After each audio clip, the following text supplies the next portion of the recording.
All right, so today I wanted to get into another video on certain sectors of the economy, best stocks in them. I've been doing this for a little while now. I'm going to keep doing it until I've been through all of them. Now I wanted to do consumer staples today again. Probably, well, aside from maybe utilities, probably the most boring one.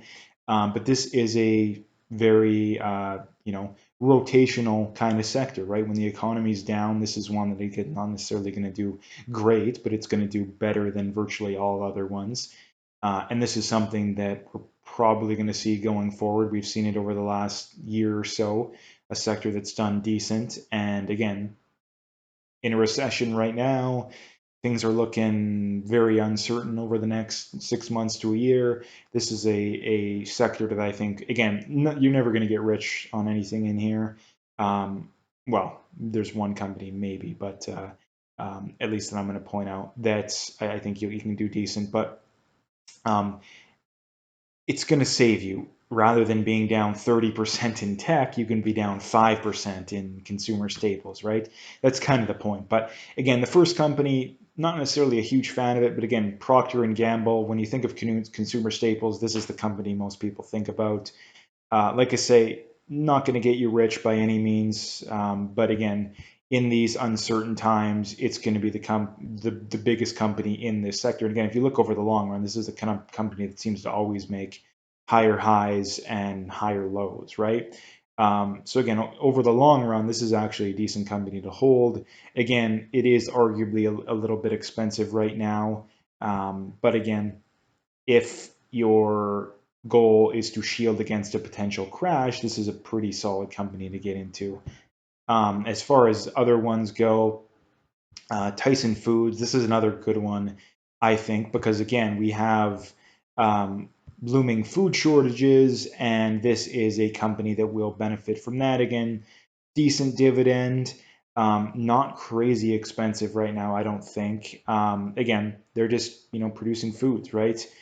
Beef, pork, chicken, and prepared foods. So again, it is more meat heavy, but again, why am I a fan of this? Is because the demand for meat is going to continue to go up, right? And the other reason too is that the more wealthy people get, the more meat they consume, right? If you look at this across the world, the more wealthy people are, the more meat people consume. And again, over the long run, more and more people are moving into the middle class, right? And upper class. And again, this is a company that will benefit over the long run, I believe, when it comes to this too. And it can be a decent hedge. A decent hedge. Again, it hasn't actually been great this year. It started out the year at about what 87. I guess it's down to 80. Not actually down as much as the market, but again, still down a decent amount, but better than the market at least. So that's the second company. The next one, Darling Ingredients. This is another company that I think over the long run will do good because although the problem is you see here February 1st, 2020, this company was at $25. Now it's at 73. So this company is expensive. I would acknowledge that. I mean, year to date, I would wait till it gets down to around that 60 mark or so to think about picking some up. But this is a good company over the long run, I think, because again, demand for food going up. This is a company that produces more natural stuff.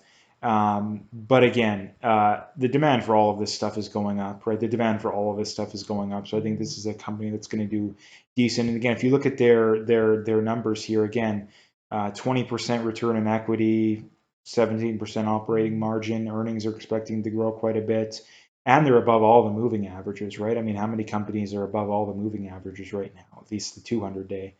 And the last one I wanted to bring up here is one that actually has done very, very well over the last decade or so, and that's Monster Beverage. Again, this is a company that I'm surprised Coca-Cola or Pepsi never snapped up, and I think it's probably at the point where it might be too big for that to even happen. Maybe $47 billion market cap. But again, if you look at over the last decade or so, I mean, in what was this company, April 1st, 2012, $21. Now it's at 89.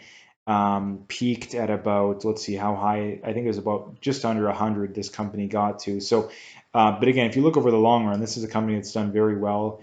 It is maybe a tiny bit expensive right now. I'd probably want to pick it up maybe 70s, if not low 80s. But again, for a company, for a way to diversify but still get solid growth, I think that this is a good company because again, you're getting a company like whether the economy is good or bad, people still want this stuff, right? People still want this stuff because again, you have a society nowadays that's looking for any way to improve cognitively, right? Whether it's through exercise or even like how many people do you know that don't even exercise that still drink this stuff, right? I mean, probably the majority of them, to be honest. So again, whether the economy is good or bad, this is kind of like alcohol and cigarettes, right? The demand for this is still going to be there, right? So this is why I like this company both in the short term and in the long run. Again, I would prefer to get it a little bit lower, but I think again in the long run, this is going to be a solid company, or a good company, right? And this is a company that over the long run I think will beat the index, at the very least the consumer staple index. Like I say, because again they're growing well. I mean, if you pull up their numbers here, let's pull up their numbers again. Look at their chart over the last decade. Again, always making higher highs and higher lows. Again, although since over the last year they've been pretty flat. But again, there's a lot of companies that have been like that. They are a tiny bit expensive, like I say, just under 8 on a price to sales, 39 PE, although the forward PE is lower than that, so that's good news.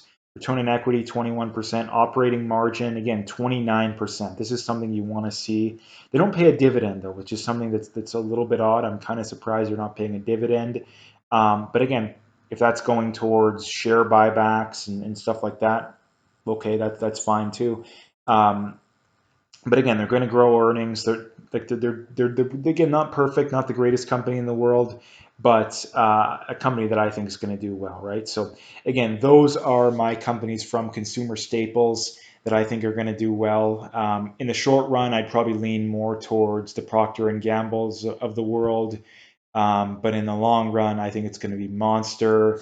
Um, Tyson Foods probably do the best in there. Darling probably in the middle, but again, those are my favorite four. Simply because again, you get if you want something that's gonna shield yourself in the short run, you got the Procter and Gambles of the world. If you want something that's gonna do better over the long run, Monster, Tyson, Darling, those are my favorite ones. So anyway, if you like the video, hit that like and subscribe, and stay tuned for more.